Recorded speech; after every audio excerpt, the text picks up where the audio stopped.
맞추린 한국사 약속의 이름 최승건입니다. 자, 반갑고요. 이제 종강이 얼마 안 남았네요. 자, 우리 대한민국 경제성장 부제가 뭐였죠? 한강의 기적이라는데 기적은 일어났습니다. 경제성장을 우리가 사실 좀 먼저 했었죠. 그런데 너무 빠른 성장을 하다 보니까 여러 가지 부작용들이 나타났습니다. 자, 그러한 내용들을 오늘 공부 한번 해보고요. 그 다음에 북한 체제에 대해서 아주 가벼운 마음으로 공부 한번 해보도록 하겠습니다. 자, 그렇다면 여기에 나와 있는 부분들 가운데서 오늘은 이제 가벼운 마음으로 하시면 돼요. 1940년대 후반에 이승만 정부의 경제 정책을 한번 알아볼게요. 40년대 후반 농지개혁제 있었죠. 농지개혁법 기억나시죠? 49년도에 이 법이 만들어졌고 50년대에 실시됐습니다. 여기서 중요한 것은 여러분들이 바로 뭐다? 유상매수, 유상매입, 그 다음에 유상분배였다라는 거였습니다. 그렇죠? 근데 뭐를 두었다? 면적의 제한을 두었다. 3정보 이내로 했다라는 그런 내용들 아마 기억하실 거고요. 그 다음에 귀속 재산 처리법이 있습니다. 그래서 일본인들이 소유하고 있는 뭐 공장이라든가 이런 어떤 또 뭐 땅이라든가 이런 것들을 이제 민간 기업에 이제 주는 그런 내용들이었죠. 자, 그러다 보니까 일본인들이 소유하고 있는 그런 재산들을 누구한테 줬을까요? 친정부 쪽에 주어 버리게 되었죠. 그러다 보니까 이제 여기 나와 있는 부작용들, 정경유착, 정치와 경제가 이렇게 서로 맞붙는 그런 내용들, 그 다음에 독점 자본 이런 것들이 성장하게 되었다라는 거였습니다. 1950년대 들어가게 되면서 50년대 초반에 미국의 경제 원조가 있었습니다. 그래서 미국의 경제 원조 50년대 경제 원조 초반에는 이른바 300산업이 발달을 했다라는 내용이었죠. 300산업 세 가지 하예요. 하얀 게 바로 뭐였어요? 제분, 밀가루, 제당, 설탕, 그 다음에 이제 면방직 이것이었습니다. 자, 그런데 50년대 말 들어오게 되면서 미국이 무상원조를 뭘로 바꿔요? 유상원조로 바꾸게 돼요. 유상원조. 이거 너희들이 이제 돈을 내라라는 얘기입니다. 자, 그러다 보니까 이제 우리가 경제가 이제 불안해지기 시작하는 거예요. 자, 그런데 요때 말에 이른바 대충자금이라고 있어요. 대충자금이 있어요. 자, 이 대충자금이 바로 뭐냐면 한국은행에서 이렇게 운용을 했던 자금이고요. 여러분들이 원조 경제에 있었을 당시에 여기서 수익 났던 그런 기금이 있잖아요. 이 기금을 이른바 한국은행에서 대충자금이다 해가지고 주한미군 경비라든가 국방비 등으로 사용을 했습니다. 이것이 바로 대충자금이었다. 대충자금이 이제 뭐라는 거 여러분들이 꼭 생각해 두시기 바라고요. 자, 박정희 정부의 경제정책을 보겠습니다. 박정희 정부의 경제정책은 좀 여기 표로 이제 좀 복잡하게 보일 수가 있습니다만 아주 간단해요. 경제개발 5개년 계획이에요. 자, 경제개발 5개년 계획을 실시했습니다. 경제개발 5개년 계획입니다. 그러니까 5개년씩 끊어가지고 하는 거죠. 5개년씩 끊어가지고 하는 거예요. 이 경제개발 5개년 계획은 이것 때문에 이제 박정희가 조국의 어떤 근대화를 일으켰다라는 칭찬을 굉장히 많이 받습니다만 실질적으로는 이 경제개발 5개년 계획은 장면 총리 내각에서 수립된 계획이었어요. 그것을 그대로 사용을 했다라고 보시면 되겠습니다. 자, 1차가 언제부터 언제였을까요? 62년도부터, 그러니까 5년씩 62, 63, 64, 65, 66이죠. 66이에요. 그럼 이때 우리가 가질 수 있는 건 아무것도 없죠. 갈 수 있는 게 없으니까 여러분들 거기 보시면 노동집약형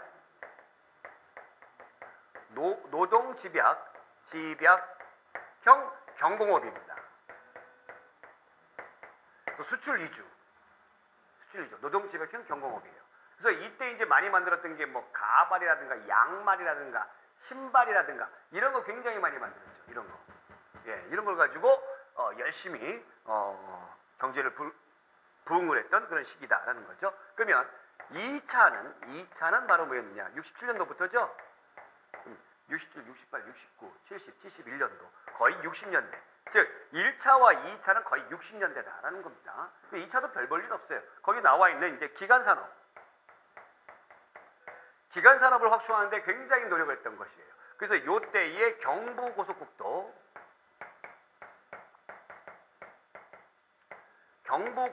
같은 것이 나타나게 되더라라는 겁니다. 그래서 산업의 근대화를 위해서 1, 2차 여러분들이 이렇게 구분을 해주시면 되겠고, 이제 2차 구분할 때 요거 물어보는 문제 많이 나요. 요거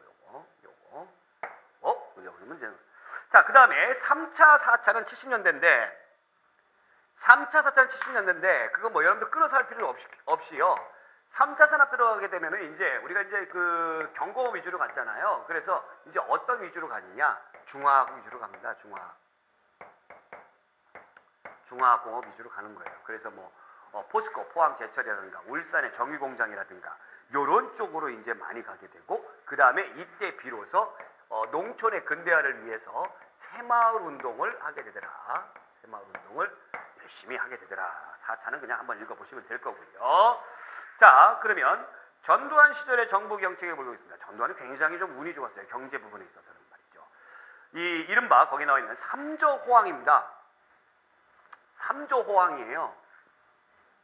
예, 3조. 세 가지가 낮아요. 그래서 저유가, 그러니까 석유 가격이 굉장히 낮아지게 되는 거죠. 그러니까 중동의 평화적 70년대에는 중동이 이스라엘과 그 다음에 그 아랍 국가들 간에 전쟁을 했잖아요. 그렇죠? 중동 전쟁을 했잖아요. 근데 이제 80년대 들어오게 되면서 이제 중동이 어느 정도 안정이 됐어요. 그러다 보니까 석유 수출을 잘하게 되는 거죠. 그래서 저유가, 그 다음에 금리가 낮아지게 되더라라는 거죠. 이자가 낮아지게 되더라라는 겁니다. 이자가 낮아지다 보니까 이 일반적으로 은행에 대출을 한다든가 그러면서 대출을 잘 받을 수 있게 되는 것이고, 그러다 보니까 이제 기업 활동이 나타나게 활발히 이루어지게 되는 거죠. 그리고 달러 가치가 떨어지게 되는 거예요.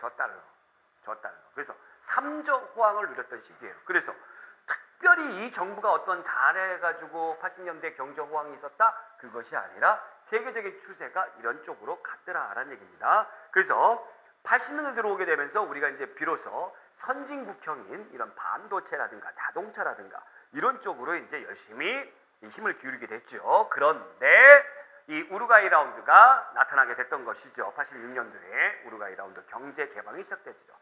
이 경제 개방이 어느 쪽에서 먼저 시작이 되냐면 농촌, 이 곡물 시장의 쪽에서 경제 개방이 이루어지게 돼요. 그래서 농민들이 굉장히 힘들어지게 되는 시기가 바로 이 시기다라는 얘기입니다.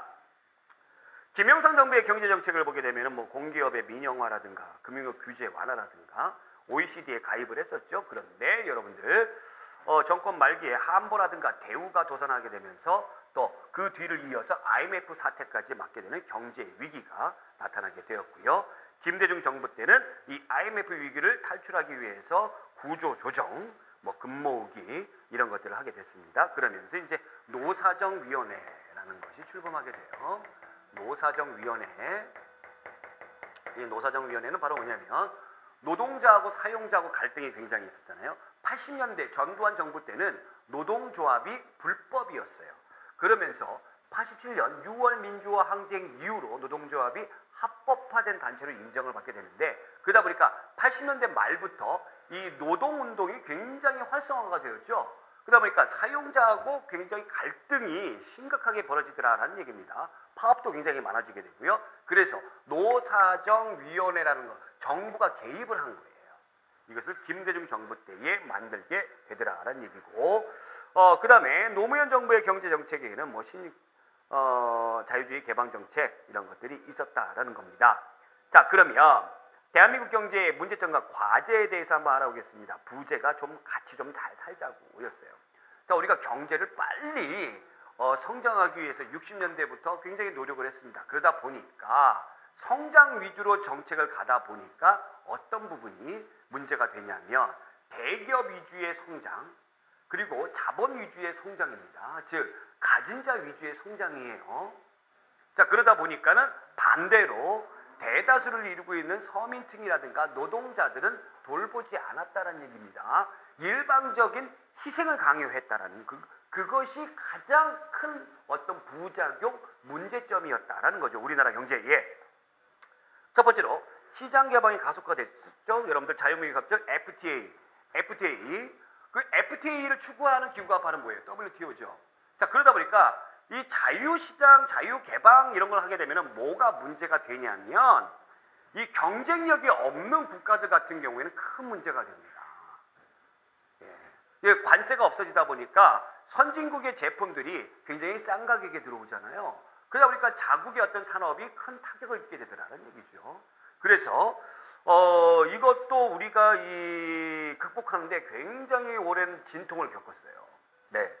아직도 전 세계에는 이 FTA에 굉장히 신음하는 국가들이 굉장히 많이 있다라고 여러분들 보시면 되고요. 뭐 특히 OECD에 가입한 국가라고 할지라도 여러분들 대표적인 예로 멕시코 같은 경우는 이런 FTA 체제에 적응을 못한 겁니다.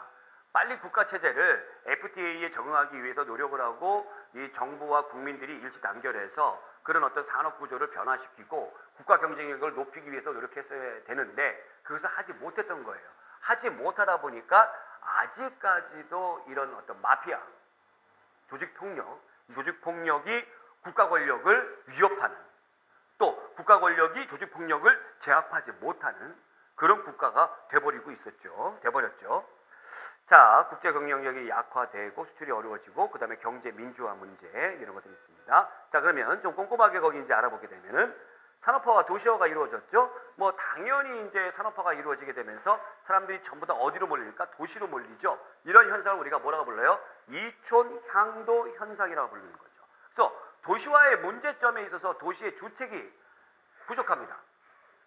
우리가 뭐 지난번에도 뭐 일제시대 때 뭐 토막집이라든가 이런 것들 공부를 했습니다만 서울이 맨 처음에 이 정도였다, 사대문 정도였다라는 그래서 다 이 사람들이 점점 서울로 몰리다 보니까 서울의 규모가 점점 더 커지게 되죠. 점점 커지게 됩니다. 커지게 돼요. 예, 이쪽을 이렇게 해가지고 한강이 흐르고 있고요. 한강이 흐르고 있고 그러면서 이 도시로 몰려드는 것을 좀 분산시키기 위해서 뭐를 했습니까, 여러분들? 1970년대 초반에 강남 개발을 했어요. 강남 개발을 했고 이것도 더 모자라서 이제 이 주변 지역에 이 신도시라든가 위성도시를 개발을 하게 됐던 것이죠. 자, 이 강남 개발을 하게 되면서 사실 이 강남 지방이 거의 다 뭐 배밭 뭐 이런 것들이 있는데 밭대기 뭐 논대기 다 그런 거였는데 여기를 개발하면서 여기에 투자했던 사람들이 갑자기 돈방석에 알게 되는 이른바 졸부가 되는 현상들이 나타나게 됐던 것이죠. 그래서 이른바 복부인들이 많이 나타났던 거예요. 복부인들. 이 복부인들이 나타나면 그래서 이런 위성 도시를 개발한다. 그러니까 이쪽으로 엄청나게 투자를 했던 것이죠. 자, 이러한 어떤 현상이 나타나게 되면서 빈곤과 실업, 교통 혼잡, 또 개발 과정에서 쫓겨나는 도시, 빈민 문제 이런 것들이 나타나는데 대표적인 부분이 바로 이쪽 성남시에 있는 광주 대단지 사건이에요. 이것도 광주 대단지 사건도 시험 문제 아주 잘 나오니까 여러분들이 꼭 잘 알아두시기 바랍니다.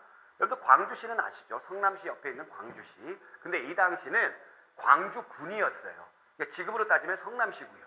광주군이었는데 요 광주군을 이른바 위성도시로 개발을 하면서 이 서울에 있는 도시 빈민들을 이쪽으로 이주를 하라고 합니다. 이주를 하라고. 그러면서 얘네들한테 이 빈민들한테 분양권을 줬던 거예요. 그래서 이 사람들은 정부만을 믿고 이쪽으로 이제 이주를 하려고 뭐 아파트라든가 이런 걸 세워줘가지고 이주를 하려고 딱 하는데 여기에 들어갈 때에 이 집값을 어느 정도 내야 되겠죠. 근데 집값이 올라가죠. 사람들이 여기에 이제 투기를 하다 보니까 그래서 터무니없는 집값을 이 사람들이 부담을 해야 되는 거고 그동안 밀렸던 세금을 전부 다 내야 되는. 자, 또 한 가지 여기로 가지 못하는 사람들이 있어요. 이쪽에 직장 있는 사람들 같은 경우 이 당시에 뭐 자동차가 있어요, 뭐 지하철이 발달돼 있어요, 뭐가 발달돼 있어요? 없잖아요. 거의 뭐 이렇게 니아카 같은 거 이렇게 끌고 돌아다니면서 생계를 유지하는 사람들인데 여기로 어떻게 해요? 출퇴근을 해.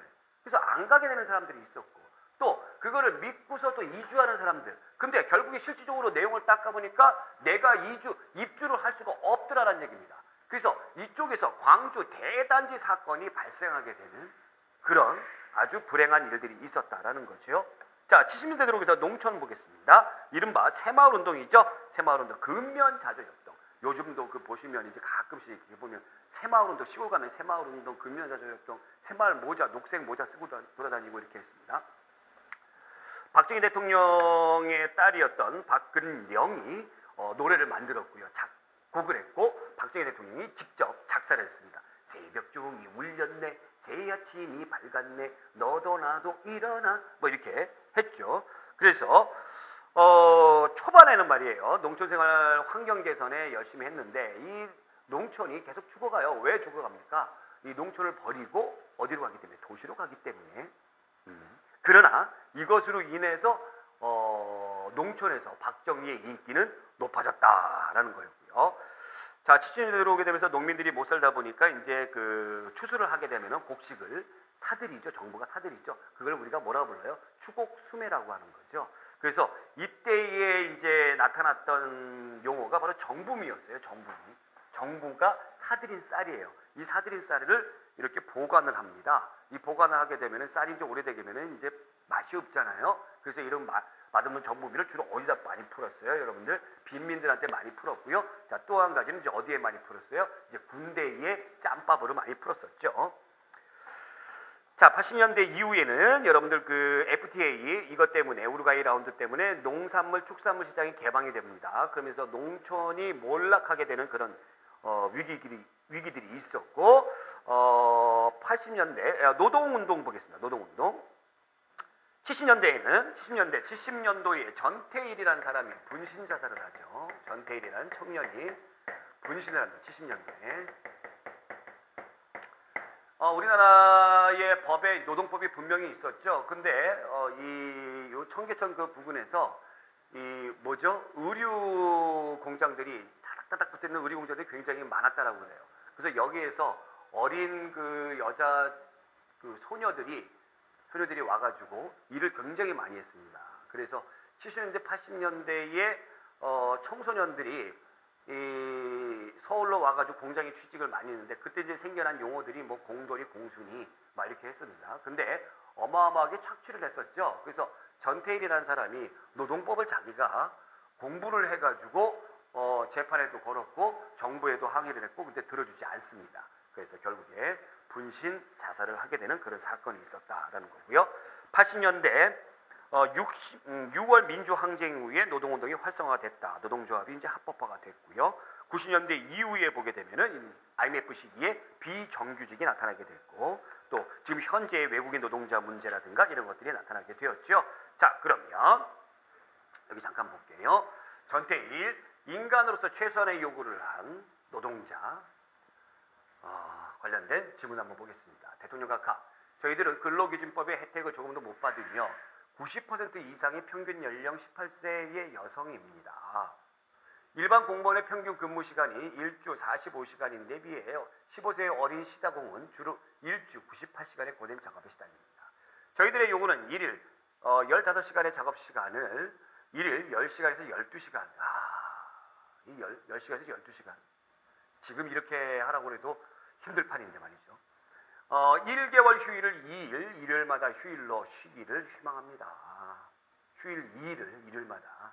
절대로 무리한 요구가 아님을 맹세합니다. 인간으로서 최소한 요구입니다.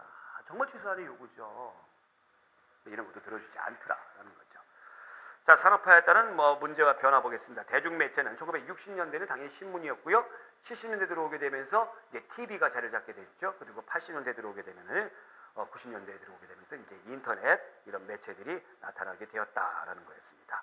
자, 그렇다면 이제 우리가 북한 체제의 모습에 대해서 보겠습니다. 북한은 1950년대에 김일성이 독재 체제를 하기 위해서 그동안에 자기를 도와주었던 그런 사람들을 전부 다 숙청해버려요. 다 쫓아버려요. 그래서 남노단계, 이 남쪽, 이 남한 지역의 공산당을 이끌었던 사람들이 이제 북쪽으로 올라갔잖아요. 이런 사람들 전부 다 숙청하고, 박현영. 그 다음에 예남파가 이제 중국 공산당파예요. 이런 사람 숙청하고, 역시 소련파도 숙청을 하게 되더라라는 얘기입니다. 그리고 이제 전쟁 끝나고 나서 저는 복구사업을 하는데, 협동농장, 잠시 후에 또 나오겠습니다만, 이 협동농장을 만드는데, 협동농장은 이른바, 정약용의 여전제와 비슷하고 보면 돼요. 그냥 공동농장이에요. 같이 일하는 겁니다. 같이 일하는 거. 협동농장 체제. 그 다음에 천리마 운동. 천리를 달리는 말처럼 열심히 노동해라 라는 거죠. 예, 천리를 달리는 말처럼. 그리고 60년대 들어오게 되면 주체사상이 유일사상으로 체계화가 되고요. 이 주체사상이라는 거예요. 지금 우리나라에 탈출을 했던 이제 황장엽이라는 사람이 주체사상을 정립을 하기도 했고 했는데, 주체사상이라는 게 바로 뭐냐면 공산주의 국가가 점점 변합니다. 변해요. 뭐 원래 이제 북한 같은 경우에는 소련이 큰형님, 중국이 이제 작은형님 이렇게 됐는데, 이 소련도 그렇고 중국도 그렇고 보게 되면은 이제 어떤 한 일가가 이렇게 정권을 이어받는 체제는 아니잖아요. 그렇죠? 예, 계속 이제 어떤 전당대회라든가 이런 것을 통해서 지도자를 계속 바뀌고 그러는데, 김일성은 자기가 이렇게 지도자 바꾸고 싶지 않아. 그냥 내 가족 꾸준히 정권을 이어받았으면 좋겠어. 그래서 만든 것이 바로 주체사상입니다. 자, 주체사상이라는 게 바로 뭐냐면, 인간은 말이죠, 어떤 유물론의 바탕을 두었어요. 그러니까 공산주의의 어떤 경제적인 그 부분은 유물론이 기본인데, 유물론은 바로 뭐냐면 인간이 주체적인 어떤 주체권을 가지고 역사를 이끌어가는 것이 아니라 물질이 역사를 이끌어가서 인간이 거기에 반응을 한다는 것이 바로 이제 대표적인 유물론입니다. 그런데 주체적으로 이 유물론을 살짝 고쳐요. 이 유물론을 어떻게 고치냐면은, 이 원래 기본 바탕의 유물론을 어떻게 만드냐면, 인간이 주체적으로 끌어갈 수 있는데, 이 인간이 주체적으로 끌어가는데 굉장히 똑똑해야 되고, 뭔가 감각이 있어야 되고 능력이 있어야 된다. 근데 보통 인간은 그런 능력이 없다라는 겁니다. 그런 능력을 이끌어주는 사람이 바로 누구냐면 김일성, 주체, 이것이다라는 얘기입니다. 그래서 저 사람을 믿고 가게 되면 우리가 주체적으로 우리의 삶을 어떻게 할 수 있다, 영위할 수 있다라는 그런 터무니없는 그런 사상이 주체사상이에요. 근데 주체사상을 실질적으로 읽어보면 그럴듯합니다. 그럴듯해요. 그래서 80년대에 적지 않은 대학생들이 이 주체사상을 공부를 하게 되고, 또 북한을 옹호하게 되고, 이런 부분들을 우리가 부인할 수가 없습니다. 결국에는 70년대에 사회주의 헌법을 만들면서, 1970년대에 사회주의 헌법을 만들면서, 헌법 70년대예요. 1972년도. 그러니까 우리나라는 72년도에 유신헌법 만들고 얘네들 사회주의 헌법, 하는 짓이 똑같죠. 주체사상이 근본이 돼버리더라. 근본이 주체사상. 예. 자, 그리고 부자세습을 하게 되죠. 예, 부자세습을 하게 되고, 그래서 김정일의 권력 승계, 그래서 유훈통치라고 하죠. 유훈통치. 유훈이라는 게 바로 뭐냐면은, 쉽게 생각하면 이거 생각하시면 돼요. 태조 왕건에 뭐가 있습니까? 훈요 10조, 예, 유언 남기는 거, 그걸로 이제 통치를 하게 된다.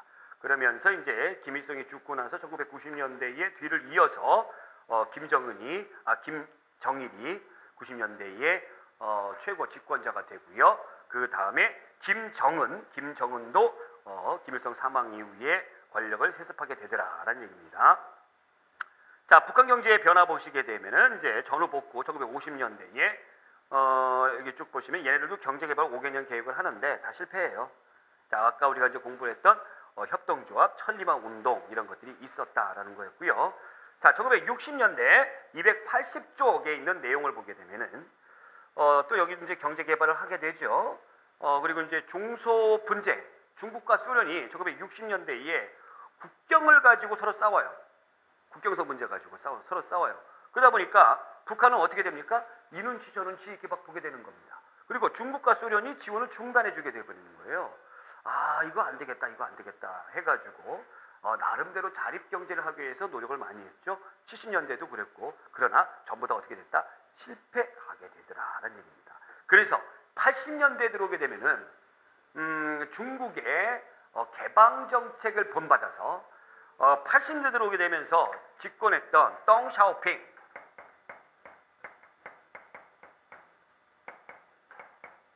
덩샤오핑이 개방정책을 하죠. 그래서 이 사람이 했던 것이 이제 흑묘론, 백묘론이었어요. 그러니까 묘가 이제 고양이 묘잖아요. 뭐 검은 고양이든 뭐 흰 고양이든 쥐만 잘 잡으면 장땡이다.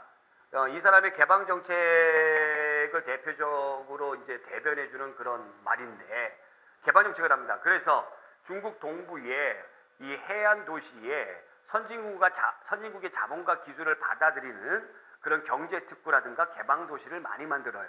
그래서 성공을 했어요.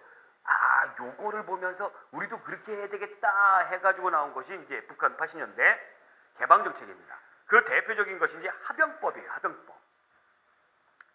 이제 합작회사 경영법, 합병법. 제1조 세계 여러 나라들과의 경제기술 교류와 협조를 확대 발전시키는 것은 조선노동당과 공화국 정부의 일관된 대외 정책이다.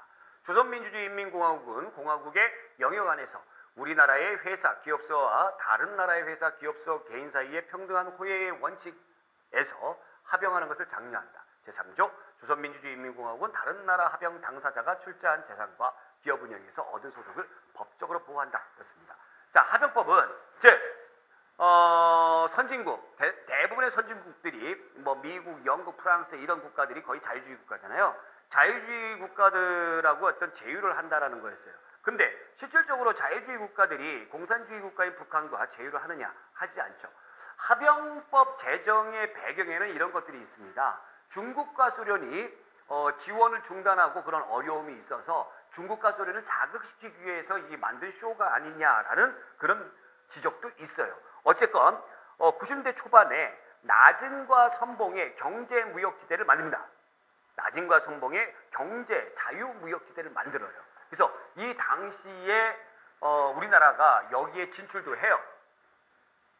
진출도 하는데 뭐 대삼각권형, 소삼각권형 이렇게 하는데 약간의 이제 지도를 이렇게 보시면 북한에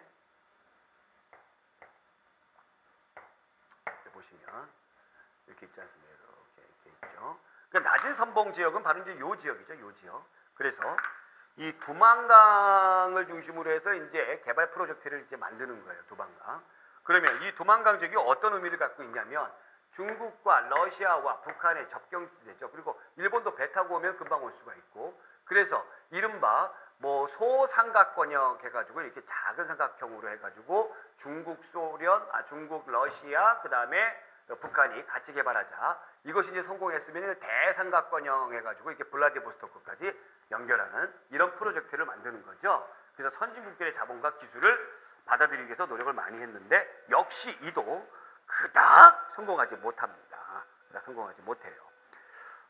뭐 여러 가지가 있는데 북한은 경제가 지금도 그래서 어렵죠. 그래서 합작회사 경영법까지 있었다라는 그런 내용들이죠. 자, 그러면 우리가 시험에 꼭 나오는 그런 예제를 한번 풀어보도록 하겠습니다.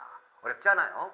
미주침 법에 따른 개혁에 대한 설명으로 옳은 것은 광복 직후 미 군정은 개혁을 검토했으나 일부 정치 세력의 미온적인 대응으로 바로 시행하지 못했다. 결국 재헌국회와 대한민국 정부의 연구, 검토를 거쳐 국회 제21차 본회의에서 법이 통과되었다. 미주침법이 이 법이겠네요. 광복 직후래요. 재헌국회래죠. 재헌국회. 그러니까 1940년대 후반 정도 되겠습니다. 또 그에 이어 시행령도 공포되어 드디어 법령을 완비하였다. 이 법령에 따른 개혁의 취지는 경장농민이 직접 농지를 소유함으로써 농지 집중의 폐해를 제거하자는 것이다. 즉 농지개혁법 얘기하는 거죠. 49년도에 공포를 하고 50년대에 실시했던 농지개혁법의 주된 요소 두 가지 꼭 기억하라고 했죠. 면적을 3정보 내로 제한을 했고요. 그 다음에 유상 매입, 그 다음에 유상 분배였다라는 거였습니다. 무상 원조 물자의 판매로 대충 자금, 이건 50년대 후반이죠. 신한공사 설립해 귀속 농지를 관리하도록 하였다. 농지개혁법하고 전혀 관계가 없는 그런 내용들이고, 그 다음에 농어청 환경개선을 위해 새마을운동 70년대죠. 지주로부터 농지를 매입하고 집가증권을 발행했다. 바로 이 내용입니다. 이 내용이에요. 이 내용이었고요. 여기 이제 집가증권 매입한 것을 지주한테 이제 증권을 주는 거죠. 근데 이 집가증권을 현금화하는 데에 굉장히 어려움이 있었다. 부작용이 있었다. 였습니다. 자, 이렇게 해서 경제 부분과 관련돼 가지고 우리가 공부를 했고요. 다음 시간에 이제 종강입니다. 종강이에요. 야, 신난다. 통일을 위한 노력과 그 다음에 세계 속의 대한민국 주변 국가의 영토의 역사 갈등에 대해서 종강까지 힘차게 달려가 보도록 하겠습니다.